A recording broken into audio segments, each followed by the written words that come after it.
na Rússia, acabou levando à saída, né, do Napoleão do poder e ao retorno da dinastia dos Bourbon.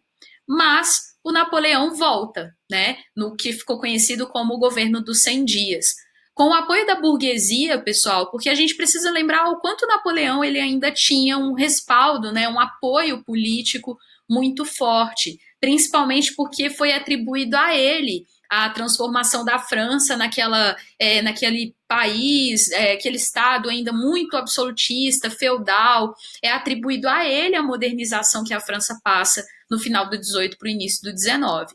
Então ele decide retornar à França e ele reassume o comando político, levando Luís XVII a ir para o exílio. Só que a França estava bastante enfraquecida, né? Por mais que o Napoleão ele ainda contasse com o apoio da burguesia, o apoio do exército, a organização para, enfim, impedir o retorno do Napoleão e a grandeza da França era muito grande. E a Inglaterra organiza então uma coligação com os países absolutistas da época, que era a Áustria, a Prússia e a Rússia, e em 1815 o Napoleão é definitivamente derrotado na Batalha de Waterloo. Nesse contexto, o Bonaparte, enfraquecido politicamente, perdeu a guerra, ele vai ser exilado novamente, dessa vez na ilha de Santa Helena, onde ele fica até a sua morte em 1821.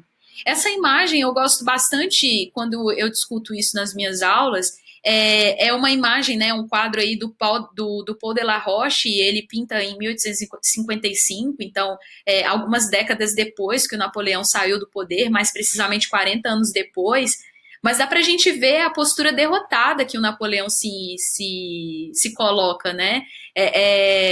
É o momento em que ele percebe, ou seja, a interpretação do artista. Nós temos aí um Napoleão calvo, né, cabisbaixo, uma postura derrotista, né, muito diferente das imagens que a gente costuma ver do Napoleão. Existem vários mitos em torno dele, né, que o Napoleão era muito baixinho, por isso que ele era muito bravo, mas a grande maioria dessas histórias não passavam de lendas, porque era uma maneira dos exércitos inimigos tentarem diminuir a importância do Napoleão. E como o exército francês tinha a reputação de não perder batalhas, tudo que eles pudessem fazer para diminuir ou para manchar a imagem do Napoleão, eles faziam.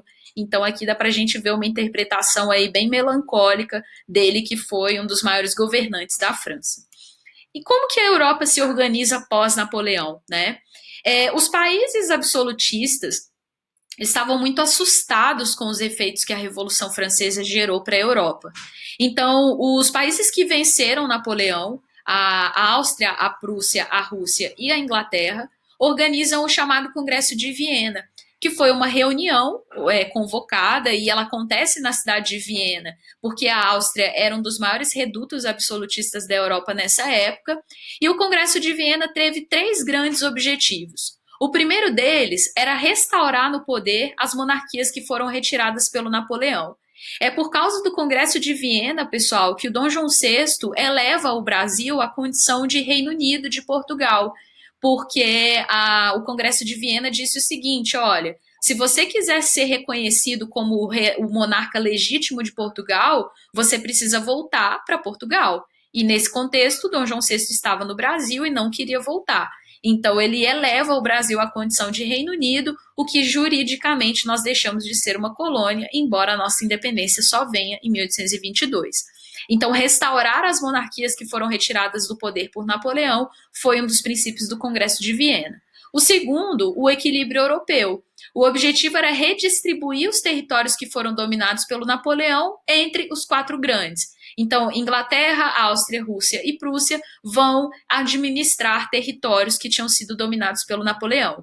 É nesse contexto que eles vão criar também a Confederação Germânica, que vai ser o que vai dar origem ao país Alemanha. Lembrando que a Alemanha ainda não era um Estado unificado. E, por fim, um dos maiores objetivos do Congresso de Viena era conter as revoluções de caráter liberal e nacionalistas na Europa. Mas isso eles vão falhar miseravelmente, Porque o século XIX, pessoal, é o século em que a Europa mergulha novamente em uma série de movimentos revolucionários, alguns por independência, outros exigindo a queda dos governos absolutistas, exigindo governos republicanos, democráticos. Eu escolhi essa imagem porque é um quadro pintado pelo Delacroix. Ele é um grande pintor francês. O nome desse quadro se chama Liberdade Guiando o Povo, e ele foi pintado para homenagear o movimento revolucionário de 1830 na França.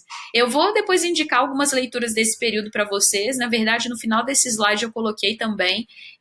Mas vão ser três grandes ondas liberais de 1820, 1830 e 1848.